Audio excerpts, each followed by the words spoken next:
This game was an experience. The imagery, the storytelling, the gameplay, woven together in a way that maximizes your discomfort but tugs at your curiosity. I'm not smart enough to give an analysis on the story, but I still really appreciate the creativity and uniqueness of Pathologic 2. From the start, the game is very honest about how much it hates you. Your first introduction to town is that the townsfolk all dislike you and think you're a murderer. The guys I fought on the railroad track aren't helping my case. Everyone is pretty hostile, and just finding a safe bed to sleep in is an absolute nightmare. What's that? You came home to visit your father? Well, you don't have a home or a father. In fact, him being dead is also probably your fault. You're staying, eat something, and get some sleep. Finally, somebody who's willing to help take care of me. You're a sweetheart, Laura.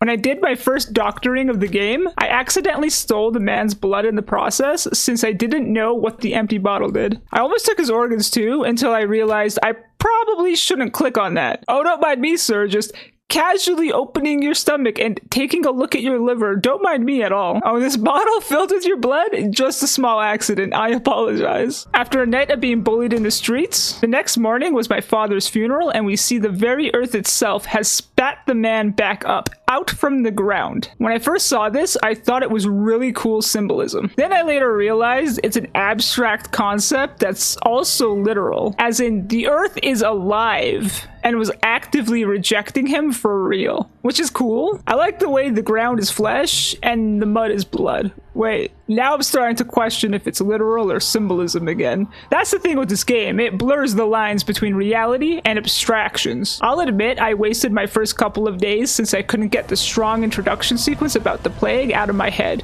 You know, the one where the army is in the streets and everything was miserable. I was oddly excited to see the plague take off, and I was running around town searching for the sickness like some kind of fangirl wanting an autograph. The doll succumbed to the plague, the first plague victim. It's funny because I haven't found the actual plague yet. I'm just wandering around being like, where's all the sick people?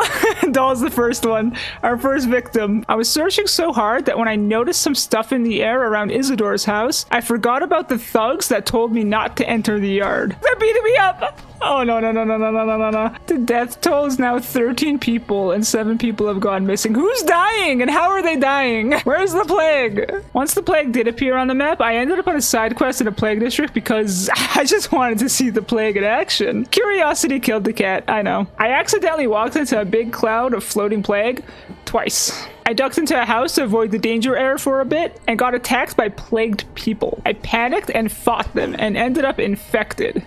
Huh? I didn't do it, it wasn't me.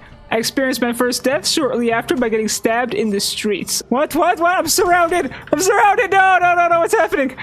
I met the theater man and learned I'd be punished for every death, and not even loading the game can get me out of these punishments. I continue to do more foolish things, like entering houses with crying babies, where entire clouds of sentient plague actively sought me out and chased me down. I died multiple times, over and over. Sometimes to being stabbed, but sometimes just by standing around. Turns out my infection got so bad that there's nothing I can do to restore the constant ticking of my HP going down. Also, if I sleep to try to heal, I immediately die in my sleep. After meeting the theater man multiple times in death, I'm eventually greeted by the traveler who wants to make a deal. He doesn't tell me what he wants to take from me, which sounds very sus, but he says he'll fix me up and take away a bunch of penalties I'm suffering from. Since I'm trapped in a death loop, I accept his offer in hopes it will somehow fix my infection bar. He doesn't fix the infection though, and I'm still caught in the death loop. After dying a couple more times, I see the theater stage is now empty upon death, and I decide to just start a new game. I don't have enough items to fix myself, and I'm only at day 4, so I'll just restart and try not to inhale the crispy black air this time. I promise, I'm done obsessively breathing in the plague.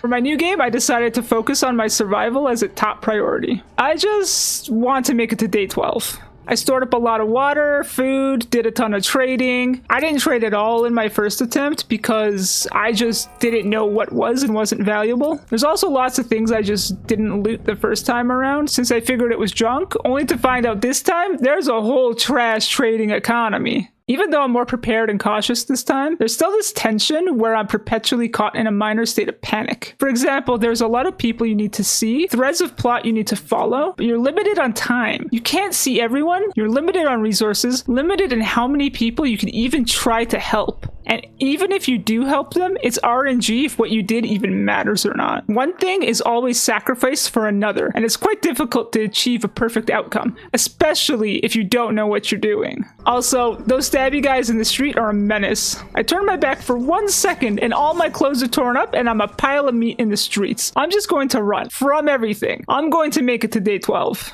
On day 5, I thought I was managing the plague quite well. I was throwing antibiotics at everyone. The daily doctoring job felt productive. I even cured Notkin with a schmouter. But little did I know, I was not managing the plague at all. Day 6 was the day that decided to throw a wrench into everything. Despite having Bad Grief's sickness under control, the RNG Plague Needle went in for the kill. He was my first casualty, and I wasn't anywhere near finding the cure. I also had my second death on day 6. When I was running away from danger, I mismanaged my stamina and was surrounded by nighttime thugs. The penalty for this death was that I had my hands taken away, as in I wasn't allowed to hug people. I didn't understand why this would matter. It seemed like a non-penalty, but this game absolutely loves to take things away from you, and not until it's been gone for a while do you realize why. This was also the day that poor Murky wanted me to meet her friend. Long story short, orphan girl I had befriended died because I clicked something I shouldn't have, and I didn't realize she would immediately die on the spot. I was absolutely gutted by the death screen. I'm not one to reload games to change outcomes, so I spent the rest of the playthrough depressed about it. This is what I get for not realizing the differences between metaphors and realities. On day 7, I lost Andre, Peter, and Anna Angel. I will admit, I may have neglected them a little bit due to time constraints, but the RNG probably would have taken them anyways. Yeah, I was feeling that hopeless already. Oh yeah, no idea why, but Ruben suddenly died too. And I had a small death of my own by missing a step while fighting on a staircase. On day 8, Katrina died and Notkin got infected again. I don't know why, but after I cured Notkin, I figured he'd be fine. For some reason, it never occurred to me that you could catch the plague more than once. Notkin, of course, dies 2 days later. I wanted to save him, but I used my last schmouter on saving Sticky instead. On day 9, Eva died. It's also the day where I finally found the last ingredient to create the cure, but I needed time to make it still, so I wasn't yet able to do anything with it. I went and got some things done while waiting for it to cook, but by the time it was done cooking and I got back to it, it was already near the end of day 10. Due to time constraints, I was only able to save one person with the cure. One. And I could have saved 5 people with what I had, but time just ran out. And when it turned day 11, I also lost Taya.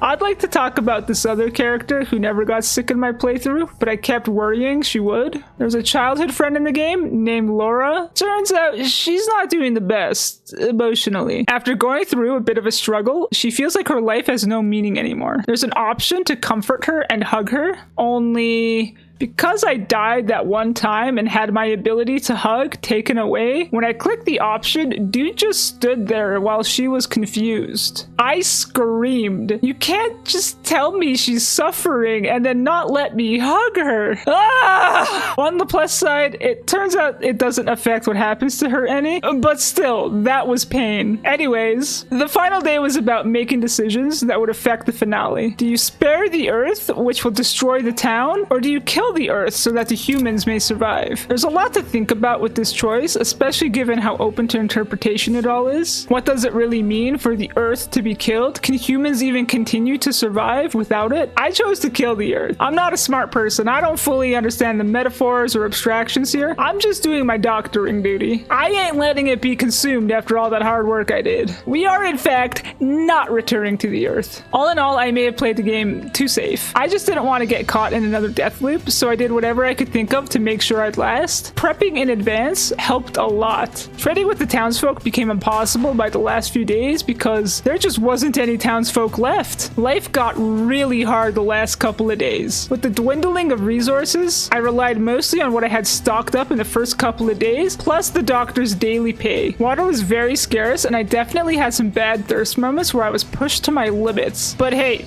I survived, mostly. The game ends as it begins. Back back in the theater. At the start of the game, when I first saw the theater, I thought there was some kind of double life being alluded to in the game world, like a metaphor of the protagonist himself. But I see now that the theater is the game being self-aware, as in, you the player aren't actually Artemi Barach. You're just playing him until the game is over. The theater man is always talking to you, the player, not to the protagonist of the game. He knows you're just playing a game. Even so, I didn't take my actor off the stage. I went back into the streets to dream of a vision of the town being able to hopefully rebuild itself.